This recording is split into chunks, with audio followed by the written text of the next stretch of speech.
Welcome to Hollywood Bulletin, where we uncover the untold stories behind the legends. And today, we're diving into a heartbreaking truth that took over 6 decades to come out. When Buddy Holly died in that tragic plane crash, his wife, María Elena, shocked everyone by not attending his funeral. For years, people believed it was because she was simply too heartbroken. But in 2024, María Elena finally spoke about the real reason, and what she revealed changed everything we thought we knew. It wasn't just grief that kept her away. It was guilt, pain, and a deeply personal loss that she carried in silence for 65 years. Buddy Holly, born Charles Hardin Holly on September 7, 1936. In Lubbock, Texas, grew up during the Great Depression. His family had very little. They lived in a small home without insulation or even regular plumbing. His father, Larry, took any job he could find, while his mother, Ella, made every penny stretch. Despite these hardships, their home was full of music and faith,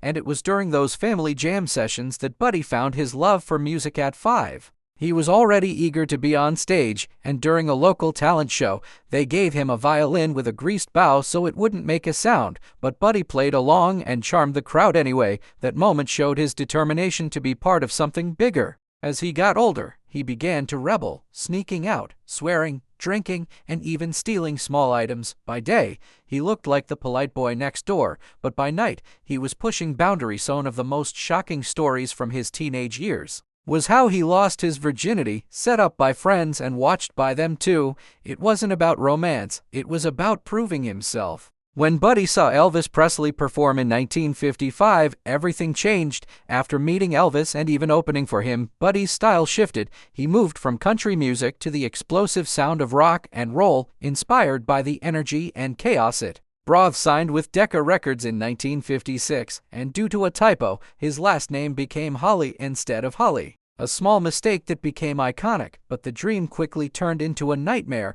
The producers didn't understand his vision. They tried to make him a soft country artist, stripping away his edge. He felt trapped, and after several failed singles, Decca dropped him. Even worse, his contract banned him from re-recording any of those songs for 5 years. Buddy went back to Texas and started over, traveling to Norman Petty's studio in Clovis, New Mexico, a place filled with top-notch equipment and a freedom he had never experienced. Here, he created his signature sound, and it was in Clovis that he re-recorded That'll Be the Day, inspired by a line from a John Wayne movie, and this time, it became a massive hit because of contract restrictions. Buddy and his band called themselves the Crickets, tricking Decca into distributing their own rejected music under a new name. Buddy also released music as a solo artist under Coral Records, while the Crickets released under Brunswick, both owned by Decca, a smart move that let them release more music, faster, and reach different audiences. From 1957 to 1958, they scored 7 top 40 hits including Peggy Sue and Oh Boy. Buddy became a crossover star, performing at the Apollo Theater in Harlem, where the mostly black audience initially booed, thinking the Crickets were an R&B act, but by the end of their set, they had won the crowd over, proving that music could break barriers. Buddy's fame soared, especially after his appearances on The Ed Sullivan Show, where his clean-cut look and catchy songs made him a teen idol. But behind the scenes, trouble was brewing. Norman Petty, who had once supported Buddy, started stealing from him, hiding royalties, putting money in his own name, and even taking credit for songs he didn't write. When Buddy married María Elena in 1958, she and her aunt discovered what Petty had been doing, and it broke everything apart. Buddy cut ties with Petty and moved to New York to start fresh, but without access to his money. He was broke. Desperate to support his pregnant wife, he joined the Winter Dance Party Tour, 24 shows in 24 days. Across the frozen Midwest, the buses were old, the heaters barely worked.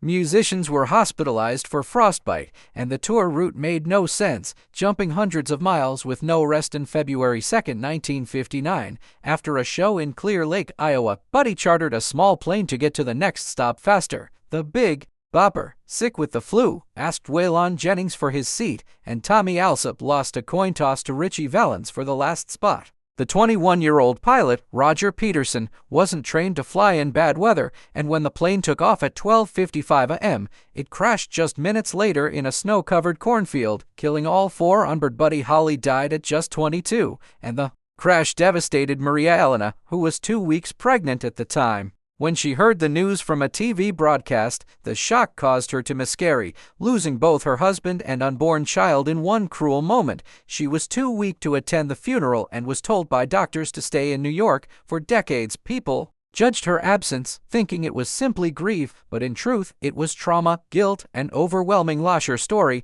finally told in 2024, changed how we understand one of rock and roll's most tragic days. It also led to major changes in how news of deaths is reported. A new rule was created, one that's still followed today, saying the names of the dead should not be released until the families are notified. A small act of respect born from deep pain. Pistol found months later in a field reignited rumors about the crash, but even after the Big Bopper's body was exhumed in 2007, no signs of foul play were found. The crash was simply a terrible accident, but the damage it left behind still echoes through music history. If this story moved you, if you learned something new today, then don't forget to like this video, subscribe to Hollywood Bulletin, and turn on the notification bell so you never miss the true, hidden stories behind fame, music, and the unforgettable names who shaped it.